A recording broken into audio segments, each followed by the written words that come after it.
bazala bakamzitho, welcome to Umkosi noMagatsheni. I am uMagatsheni. Umkosi wethu namhlanje bazala bamzitho is about uGogo Skhotheni. So uGogo Skhotheni yesterday went to church for the first time after she resigned from being isangoma / gobela nje. Uthe yena ushilo ukuthi yena she has nothing to do with ama traditional herbs now.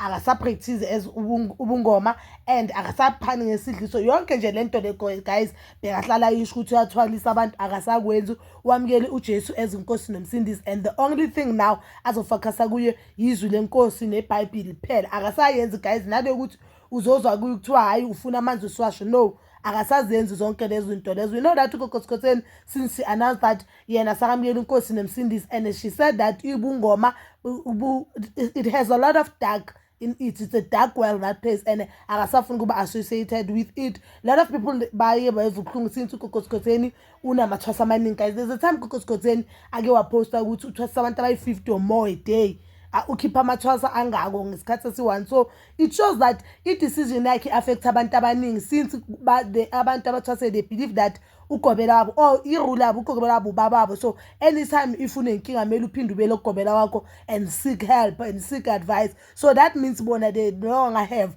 that parent, bayafana nje nentandane edlozini, I understand, and they feel as if uGogo Skhotheni ngaba uba referela to someone ozobasiza. I do feel as if uGogo Skhotheni ngabe wakhuluma nabo benzela meeting, then mhlambe wacela ugobela wakhe since ugobela wakhe asa practice ugobela wakhe uGogo Skhotheni abasize, but into asiboni ngokufana ushilo ukuthi bona yena amathwasa amaweza kuya zanga wabize what, and njalo makana amathwasa bekabafundisa izwi, bekabafundisa ngeBhayibheli, bekabafundisa ngoNkulunkulu, and mabaphuma ephehlweni baba nencwadi abanika yona whereby whenever you have a problem you just go to that book and ubheke whatever. I don't know whether that book has amaphupho or other things abantu abanomoya ubungoma abasafaka from zona or who they need help from it. I don't know ukuthi ibhalo yonke into, but uthi yena uyabanika incwadi. I for one, I don't have a problem with decision kaGogo Skhotheni. I feel as if she feels as if ubungoma it's a dark place and it's a place that she don't wanna be in it.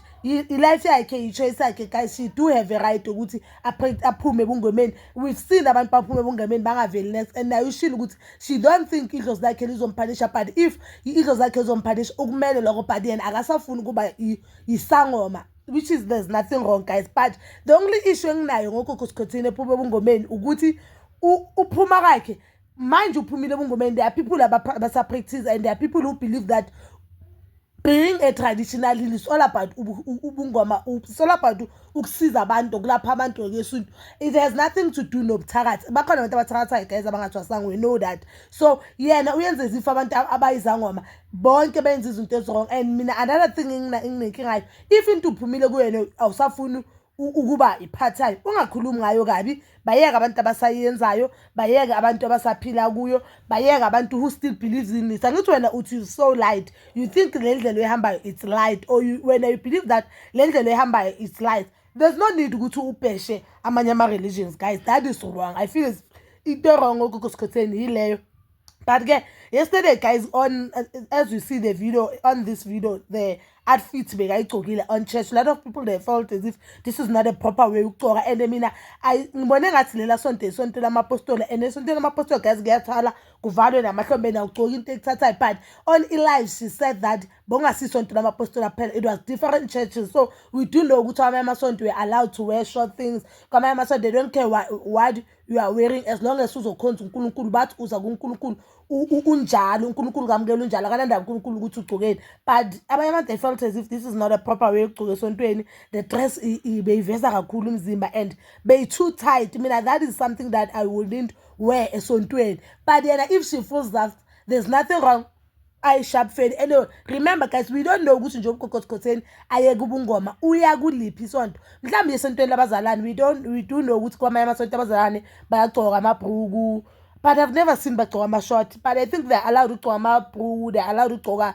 ama-dress abathintayo, they're allowed abathwali, you understand. So we don't know ukuthi njengoba baphuma uye eZayoni, uye ePostola, uye ePhakameni, we don't know. But all we know ukuthi yena akasesisangoma, and I just feel as if it decision yakhe nje makanga stop yenza lama video ayenzayo ngobungoma even so ayenza i-video athi inkukhu it was meant ukudliwa not ukugeza abantu I saw manje yenza le video yakuthi the TikTok trend ethi nakha aveza boyimbuzi nanani. I just feel as if ufuna attention into if awusayifuneni wamukela unkosi you move guys. We've seen abo Casper bathi bona sebayisontela. You'll never hear Casper athi hey abantu who are in hip hop or who are doing this, they're doing this. No, if wamukela unkosi nomsindisi move and just keep quiet. Ungaloku uyenza ubhesha abantu abasaphila kule nto le. Yena you'll rather ilithi iBhayibheli if ubone ngathi umuntu ulahlekile uyamkhulekela awumjudge. So I just feel as if